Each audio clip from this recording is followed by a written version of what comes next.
नमस्कार friends, Marathi serial ॲक्टमध्ये मी तुम्हा सर्वांचं स्वागत करते. लक्ष्मीच्या पावलांनी या मालिकेच्या पार्ट 2 मध्ये आपण पाहणार आहोत. आबा हे नैनावरती खूप चिडलेले असतात, पण आबांनी नैनाला सडेतोड उत्तरे दिलेली असतात. नैना कलाला म्हणत असते, झाले ना तुझ्या मनासारखे. मला माहीत होतं या घरामध्ये माझी बाजू कोणीच घेणार नाही ते, कारण ह्या घरामध्ये सगळ्यांचंच ठरलेलं आहे. कला जे करते ते सगळं काही बरोबर करते आणि नैना जे काही करते ते सगळं चुकीचं. कला ही आता नैनावरती ओरडत असते, पण नैना ऐकून घ्यायला काहीच तयार नसते आणि कलाला नैना म्हणत असते, शट अप कला. आता कला ही शांत झालेली असते. नैना म्हणत असते की सगळ्यांच्या मनामध्ये माझ्याविषयी विष कालवलेलं आहेस आणि आता वरून बोलतेस. आता कलाला खूप वाईट वाटलेलं असतं, त्यामुळे ती निघून आतमध्ये जाते. आता आबा हे कलाला समजवण्याचा प्रयत्न करत असतात, पण तिला खूप हर्ट झाल्यामुळे ती आत निघून जाते. तरी इकडे आता आपल्याला पाहायला मिळतं, कला ही रूममध्ये येऊन रडत बसलेली असते. तिला आता आठवू लागतं की तिच्या सासूने असं म्हटलेलं असतं की मी तिला ह्या घरामध्ये कोणतेही अधिकार देणार नाही आणि तिला या घरामध्ये यायचं असेल तर तिने माहेरचे सगळे अधिकार हे तोडून टाकावेत आणि नंतरच ह्या घरामध्ये यावं. आद्वितला तिची सासू म्हणालेली असती की हिला स्टोरूमची रूम दाखव. हे सगळं आठवून आता इथे कलाला खूपच रडायला आलेलं असतं. ही मुलगी ह्या घरासाठी योग्य नाही. तरी आबांनी ही कलाची बाजू सावरून सांगितलेलं असतं की ही आता आपल्या घरामध्ये सून म्हणून आलेली आहे.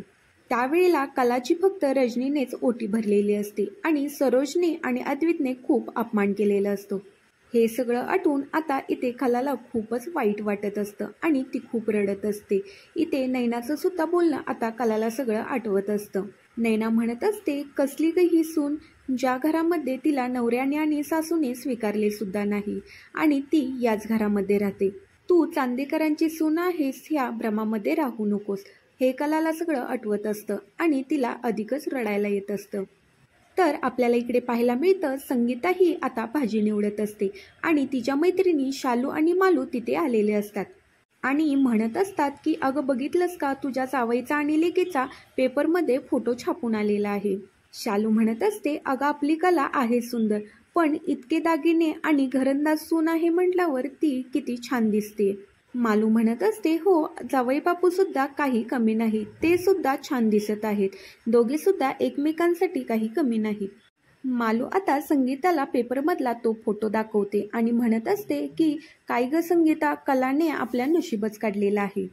त्याच वेळेला आता तिथे काजल येते आणि काजल सुद्धा तेच संगीताला आणि त्या दोघींना दाखवत असते. इथे काजल सुद्धा आता संगीताला तो फोटो दाखवायला लागते. संगीता म्हणत असते की एकदम झकास, जगामध्ये भारी. काजल म्हणत असते की कोणतीही हिरोईन आता आपल्या कलाताई समोर ही फिकी आहे, कारण कलाताई किती छान दिसते.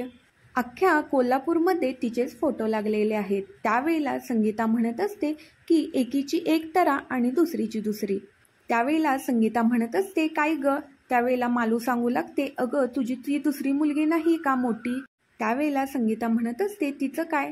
त्यावेळेला आता संगीताला ही शालू आता मोबाईलमधली मुलाखत ऐकवते. काजल आता म्हणत असते, काय नैनाताईंनी पण फोटोशूट केलेले आहेत आणि आपण कसे बघितलेले नाहीत.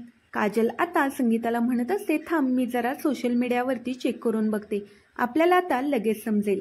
काजल आता ते नैनाचे फोटो बघून तिला खूपच चिड आलेली असते, कारण परपुरुषाबरोबर नैनाचे फोटोशूट असतात. काजल आता संगीताला ते फोटो दाखवते आणि म्हणत असते, हे बघ आई तुझ्या लाडकीचे फोटो. संगीता तर आता डोक्यालाच हात लावते. आता काजल ही सुद्धा इथे खूप चिडलेली असते. त्यावेळेला आता संगीता विचारत असते, काय ग काजल, हा मुलगा तुझ्या ओळखीचा आहे का. काजल म्हणत असते, नाही, हा कोण मुलगा आहे हे सुद्धा मला माहीत नाही. संगीता म्हणत असते, पण काय गरज होती ह्याच्याबरोबर फोटो काढायचे. शालू म्हणत असते की काय पण म्हण संगे, पण तुझी नैनी आधीपासून उडतच होती. मालू म्हणू लागते, हिला तेव्हाच वळण लावलं असतं तर ही आत्ता चांगली राहिली असती. हिला नटणं आणि मुरडणं याच्याशिवाय काहीच येत नाही. हे बघ तुझ्या लेकीने काय दिवे लावले आहेत आणि चांदेकरांना आणि आपांना किती वाईट वाटलं असेल. तिला आता त्यांनी घराबाहेर नाही काढलं तर बरं होईल. हे ऐकून आता संगीताला खूपच टेन्शन आलेलं असतं. तर इकडे आता आपल्याला पाहायला मिळतं, कला ही तिच्या रूममध्ये रडत बसलेली असते. तेवढ्यातच तिथे रजनी येते आणि रजनी म्हणत असते की कला रडू नकोस. कला, अगं मला माहीत आहे ग, नैनाच्या बोलण्यामुळे तुला खूप वाईट वाटलेलं आहे, पण नैनाचं बोलणं तू मनाला लावून घेऊ नकोस. आम्ही तिला आत्ताच ओळखतो, त्यामुळे आम्हाला माहीत आहे की तिचं वागणं बोलणं कसं आहे ते. पण तू तिला आधीपासून ओळखतेस. मग तू तर तिला आधीपासून ओळखते, तर तुला माहीतच असेल ना तिचं वागणं. त्यावर कला म्हणत असते की नाही रजनी मावशी, तिचं बोलणं मी माझ्या मनाला नाही लावून घेणार, कारण कोणत्या अधिकारानं कोणत्या हक्काने मी तिचं बोलणं माझ्या मनाला लावून घेऊ. तेवढ्यातच तिथे आता अद्विक आलेला असतो. मी या घरची सूनच नाही तर या घरामध्ये का राहते हा प्रश्न सुद्धा मला पडतोच ना. नेहमी मलाच ह्या घरामध्ये सगळं काही सिद्ध करावं लागतं आणि कला रडू लागते. आता रजनी म्हणत असते कला रडू नकोस. कलाचं हे सगळं बोलणं ऐकून आता इथे अद्वितला सुद्धा खूप वाईट वाटतं. अद्वित हा आता आत येतो. कला उठते आणि म्हणते, अद्वित चांदेकर, मी नक्की कोणत्या हक्काने ह्या घरामध्ये राहते हा प्रश्न मला सतत विचारला जातो. लग्न करायचा हा आपल्या दोघांचा निर्णय होता, मग नेहमी मीच का रडते असा प्रश्न आता ती अद्वितला विचारत असते. अद्वित आता समोरचा ग्लास भरलेला असतो तो कलाला देतो आणि कलाला पाणी पिण्यासाठी सांगतो. आता इथे रजनी निघून जाते. कला आता अद्वितला म्हणत असते की चांदेकर, मी तुला काहीतरी प्रश्न विचारलेला आहे. त्यावर अद्वित म्हणत असतो की ऐकला आहे मी. कला म्हणत असते, तू फक्त ऐकायसाठी मी हा प्रश्न तुला विचारलेला नाही, मला त्या प्रश्नाचं उत्तर हवं आहे. घरातील सगळ्यांचं करताना मी या घरामध्ये एकटीच आहे ही भावना मला कुठेतरी आता टोचत आहे. या घरामध्ये कोणाला काय आवडते, काय लागते, रीतीभाती ह्या सगळ्या पद्धती मी आता सगळं लक्षात ठेवलेलं आहे. कोणत्या कोपऱ्यामध्ये आणि अंधारात काय ठेवलेलं आहे हे सुद्धा मी आता सांगू शकते. ह्या घराचं करता करता हे घर कधी माझं झालं हेच मला कळालं नाही. ह्या घरामध्ये कोणीच माझं नाही आणि मी सुद्धा तुझी नाही, मग मी या घरामध्ये का राहते हे मला सांग. याचे उत्तर तुझ्याकडे आहे का असं म्हणून कलाही खूप रडत असते. ते अद्वितला सुद्धा खूप वाईट वाटत असतं. अद्वित आता कलाला म्हणत असतो, 1 सेकंड, आणि तिथले पुढचे टिश्यू हे कलाला तो देतो आणि तिला डोळे पुसायला सांगतो. इथे आता कला म्हणत असते की या घरामध्ये राहणे मला खूप आता टोचत आहे. उपळेपणाची भावना कायम या घरामध्ये मला भेटत आहे. डोलारा उभा आहे पण मूळच रुजले नाही, हे म्हणून आता कला इथे खूप रडत असते. आता कला म्हणत असते की चांदेकर, मला एक सांग, या पिढीचा तू घरातील सगळ्यात मोठा मुलगा आहेस, मग या घरामध्ये माझं अस्तित्व काय आहे. मी सुद्धा या घरामध्ये खूप अस्वस्थ आहे, तरी सुद्धा मी माझे घर सोडून तुझ्या घरामध्ये आले, तुझ्याच बेडरूममध्ये राहते आणि तुझ्या नावाचं मणिमंगळसूत्र घालून मी सगळ्यांसमोर वावरत असते. आता तर ते घर सुद्धा माझे राहिलेले नाही आणि हे घर सुद्धा माझे झालेले नाही, म्हणून कलाही खूप रडत असते.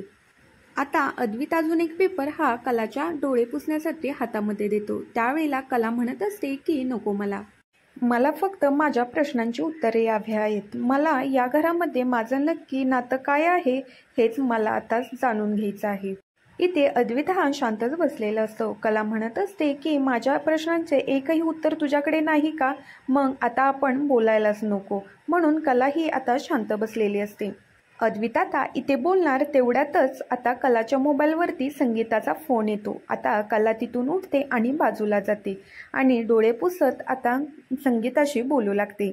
संगीता आता कलाला म्हणत असते की कला, हे काय झालेलं आहे, आत्ताच मला नैनाचं सगळं समजलं आहे. त्यावर कला ही शांतच बसलेली असते. आता संगीता म्हणत असते, तिकडे सर्वजण आता नैनावरती चिडलेले असतील ना. आता कला ही रडू लागते. कला इकडून संगीताशी काहीच बोलत नसते. त्यावेळेला संगीता म्हणत असते की काहीतरी बोल ना बाळा, मला कसे समजेल की तिकडे नक्की काय झालेलं आहे ते. संगीता आता विचारत असते की घरातले सगळे कसे आहेत, नैनावरती खूप चिडले असतील ना, आणि नैना कशी आहे ग. त्यावर कला म्हणत असते की घरातील सगळेजण आता नैनावरती चिडलेले आहेत, तिला तर काहीच झालं नाही, ती ठीक आहे. त्यावर संगीता म्हणत असते की मग तुझा आवाज का असा येतोय. कला म्हणत असते की आई, आपण ह्या विषयावरती नंतर बोलूया. संगीता म्हणत असते की 1 मिनिट बाळा, फोन आता ठेवू नकोस, फक्त माझं एकदा ऐकून घे. त्यावर कला म्हणत असते बोल. त्यावर संगीता म्हणत असते की तू प्रत्येक वेळेला सगळ्यांचं ऐकून घेतेस. घराला जेव्हा एखाद्या माणसाची गरज असते त्यावेळेला सगळ्यांच्या नजरा त्याच माणसाला शोधत असतात. चांदेकरांच्या सर्व नजरा आता तुझ्यावरतीच रोखलेल्या आहेत आणि नैनाला सुद्धा आता तुझी गरज लागेल. आबांना आता तुझी गरज आहे आणि यापुढे सर्व आता मार्ग हे बंद झालेले आहेत. त्यामुळे तू त्याच्यावरती आता सर्व मार्ग हे शोधून काढशील. तुझ्या अवतीभोवती असतील त्यांच्या मनामध्ये सुद्धा हेच असणार की कला सर्व काही सावरून घेईल. तेव्हा आता संगीता ही कलाला समजून सांगत असते. कला आता संगीताला थँक्यू म्हणते आणि तिचे डोळे पुसते. संगीता आता कलाला म्हणत असते की तू खूप हतबल झाली असशील, पण अशा वेळेला हिंमत हारायची नाही. तुझ्या हिमतीवर आता सर्व चांदेकर हे ताटमानाने उभे राहणार आहेत. त्यामुळे हार मानायची नाही. आता यापुढे बाळा तुझी जबाबदारी खूप मोठी आहे. त्यामुळे तुझ्यासारख्या माणसांनी तरी आता कोलमडून चालणार नाही, कारण चांदेकरांना तुझाच आता आधार आहे. कला आता म्हणत असते की आई तू बरोबरच बोलत आहे. असं म्हणून आता कलाला खूप धीर आलेला असतो. आता कला ही फोन ठेवून देते. संगीताला अजून काही बोलायचं असतं. नैनीला मात्र हे सांग, पण कला इकडून फोन कट केल्यामुळे संगीताचं बोलणं हे अर्धवटच राहतं. तेवढ्यातच आता अद्वित हा उठून उभा राहिलेला असतो. अद्वित आता कलाला म्हणत असतो की आता तर तू रडत होतीस आणि एकदम नॉर्मल झालीस. तुला माझ्या शब्दांची काहीच किंमत नाहीये. कला म्हणत असते की चांदेकर तू तर अशक्यच आहेस. तुला तर माझ्या प्रश्नांची उत्तरं देता येतील तर तू काहीच बोलू नकोस. जाऊ दे, मी तरी का तुझ्याकडून अपेक्षा ठेवते. असं म्हणून आता कलाला खूप राग आलेला असतो. कला ही आता बाहेरून निघून जाते. तर आपल्याला आता इकडे पाहायला मिळतं रोहित आणि रोहिणी हे खूप खुश झालेले असतात आणि रोहित रोहिणीला म्हणत असतो, मम्मा तुला आजचा प्लॅन कसा वाटला. त्यावरती आता रोहिणी ही हसतच असते. रोहित म्हणत असतो, मम्मा तुला हसून चालणार नाही. रोहिणी म्हणत असते, अरे माझ्या लाडक्या मुला, प्लॅन हा खूप छान होता आणि तू माझा मुलगा असल्यामुळे मला तुझा खूप अभिमान वाटतो आणि मला हेही माहीत आहे की नैना तिच्या कर्मानेच आता या घराच्या बाहेर जाणार आहे. रोहिणी म्हणत असते, राहुल मला तेव्हाच आनंद झाला जेव्हा तुझ्या बायकोचा चेहरा पडला होता आणि दिवसेंदिवस तुझी बायको ही खूपच मूर्खपणा करणार आहे. त्यामुळे ती एक ना एक दिवस ह्या घराच्या बाहेर जाणारच आहे. तू आज बघितलंस ना कलाला ती कशी बोलत होती ते. राहुल रोहिणीला म्हणत असतो की तू बघतच राहा, फक्त नैनाची कशी हकालपट्टी होते ते आपण फक्त बघत राहायचं. रोहिणी म्हणत असते, नाही आता आपल्याला खूपच अलर्ट राहावं लागणार आहे, कारण कोणतीही चूक न करता आता आपल्याला प्रत्येक गोष्टींकडे लक्ष द्यावं लागणार आहे. राहुल म्हणत असतो, डोंट वरी मॉम, यापुढे प्लॅन बघ मी कसा करत आहे ते. रोहिणी म्हणत असते, काहीही कर पण ती मुलगी या घरामध्ये राहायला नको. तर इकडे आता आपल्याला पाहायला मिळतं कला ही आता देवासमोर हात जोडून बसलेली असते आणि देवी आईला प्रार्थना करत असते की देवी आई, मी ह्या घरामध्ये पहिल्यांदाच आलेली होती, तेव्हा तुमच्या मनामध्ये काय होतं हे सुद्धा मला माहीत नाही, पण बघता बघता मी या घरामध्ये जोडले गेले. तू माझं नशीब ह्या घरामध्ये जोडलं, पण ज्या क्षणी माझा ह्या घरामध्ये पाऊल पडला तेव्हापासून या घरामध्ये मी माझ्या वस्तूला माझा करण्याचा प्रयत्न केला. प्रत्येकाची कर्तव्य पार पाडण्याचा प्रयत्न मी या घरामध्ये करते, तरी पण या घरामध्ये मी कोणीच नाही. मी माझ्या आईबरोबर बोलल्यावर मला जरा बरं वाटलं. तूच मला यापुढे सांग की मी काय करू आणि त्याच मार्गाने मला दिशा दे. असं म्हणून आता कला ही देवीसमोर प्रार्थना करत असते. तेवढ्यातच आता तिथे आबा येतात. तर पुढील भागामध्ये आपण पाहणार आहोत सकाळी सकाळी कला ही तयार झालेली असते. आबा कलाला म्हणत असतात की आज पाण्याचा सडा टाकण्यापेक्षा हळदी कुंकू टाकून अंगणामध्ये पाण्याचा सडा टाक. कला ही आता सडा मारून घरामध्ये येणार असते. तेवढ्यातच आता तिथे पायपुसणी पडलेली असते. तिचा पाय आता अडकणार. तेवढ्यातच आता कला भिंतीचा आधार घेते आणि तिचा हात भिंतीवरती पडतो आणि तिची 5 बोटं ही शुभचिन्हाने आता भिंतीवरती उमटलेले असतात. आता आबा हे कलाला आवाज देतात आणि म्हणत असतात की अंबाबाईच्या मनात सुद्धा हेच आहे की या घरची मोठी सून ही कलाच आहे. त्यामुळे कलाचं आजपासून या घरामध्ये कलाला कोणीच काही बोलणार नाही. आबा हे सगळं पाहून खूपच खुश झालेले असतात. पुढील मालिकेची अपडेट जाणून घ्यायची असेल तर आजच चॅनेलला सबस्क्राईब करा.